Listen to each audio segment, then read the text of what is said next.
It is the 11th of the 5th, 2012, and I was doing some research for my climate change update, and I came across a story on Any News. Reactor number 3 has doors that should not be disclosed for the issue of nuclear material production, and they have a video enclosed with that. But on the chat board underneath, on the comment board, a poster put out. Let me get down here to it. Tacoma Groove. Now she puts this story together, all the pieces together as far as what's going on in Fukushima Daiichi. And if you followed my channel, you can kind of let all the pieces fall into place as you hear them. So her post starts, Reactor number 1 is on full China syndrome. The fuel has lost all containment in June 2011, melting its way through the bottom of the reactor. It currently sits unmoderated by boron, producing googles of radionuclide decay products every hour. This is the real problem. It's leaking directly into the Pacific Ocean via the groundwater channeling. The amount of fuel located within the unit is capable of contaminating all aquatic life within the entire Pacific Ocean species for species. We are all now talking head modes, but your heads are only repeating the ifs and whens of the mainstream media. Senator Wydell said, You should and could easily see that reactor number 1 has been the primary concern of the Japanese and TEPCO since March 2011. Hence the tent that was erected in 2011, which merely hides the reactor, Unit 1. If Unit 4 were the primary concern, TEPCO would have built a concrete housing around the reactor to support the unit.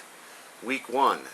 However, the tent does have a secondary purpose, which is trapping open-air fission products which undoubtedly hamper the use of robotic cranes, which cannot operate within the vicinity of high gamma radiation environments. So you are right to address reactor number 4 as a concern to humanity, but your focus is offbeat. Reactor number 1 is a runaway train. Its containment is so far lost no human has entered nor can enter the facility for a time period of more than 2.5 minutes without succumbing to a sudden acute radiation poisoning. Think about that. This is with the additional full radioactive protection. You will die with only a few short minutes.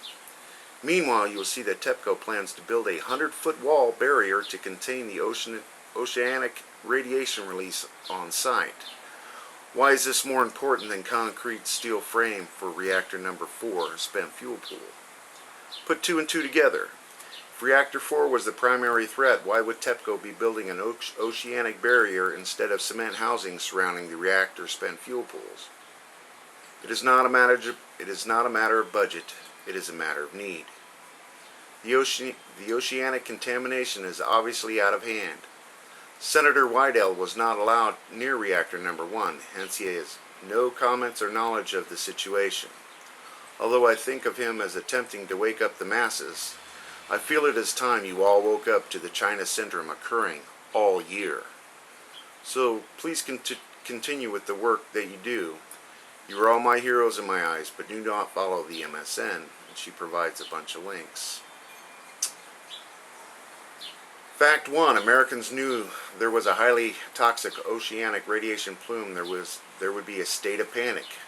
The military would need excess munitions to control the unruly crowds that would be trying to stock up on supplies. This being said, we have seen contracts for these munitions, and that's where we saw the stories. They're buying 450 million rounds for Homeland Security. Fact 2. This is very important. Oceanic radiation plume dispersion models show currents carrying the radiation east via the Pacific Drift from the East Honshu Island. While these maps are publicly available, take a look. If the initial contamination was from the March explosions, A, the currents would not continue to have grown in radioactive contamination. B, the radiation would by now have subsided to the floor of the ocean. And C, the radiation would only show as only a temporary spot on the model, which by now would have dissipated.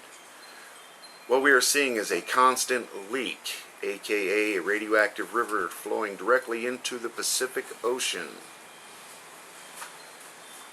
If oceanic contamination was limited to only a few weeks and explosions, then why on earth was this reported in August? China finds 100,000 square miles of radiation in Pacific Ocean, up to 300 times higher than normal. Wouldn't the dispersion of the elements show the minimal contamination at this point?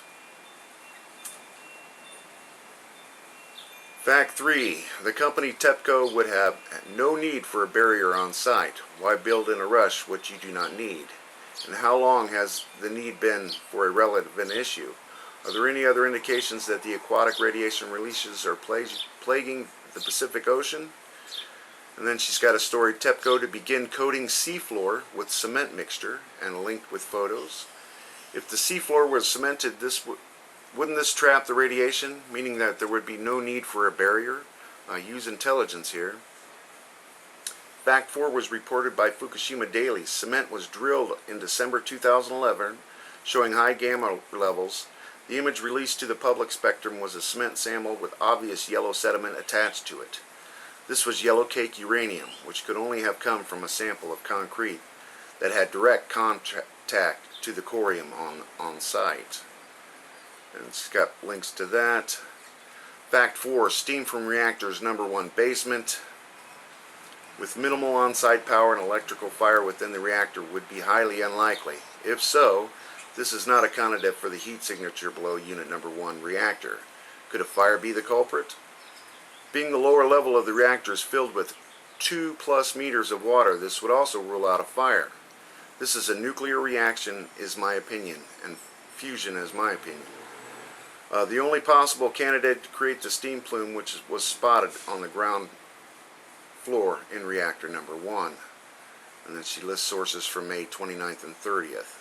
Fact 6. The first injury on site in the USA media was a TEPCO employee whom had burned his feet after entering the Unit 1 reactor at Fukushima. These injuries could only be a result of a gamma radiation, which penetrates up to 6 feet of mass. And finally, fact 7. The red substance powder found in Sakura City shows signatures of uranium oxide. The reactor 1 basement is completely filled with reactor coolant, which is the same color. The below article outlines the highly contaminated water found within the Unit 1 reactor's basement, and she provides links below for that as well, which I will too. Definitely an interesting read, something to check out. It does put the pieces together.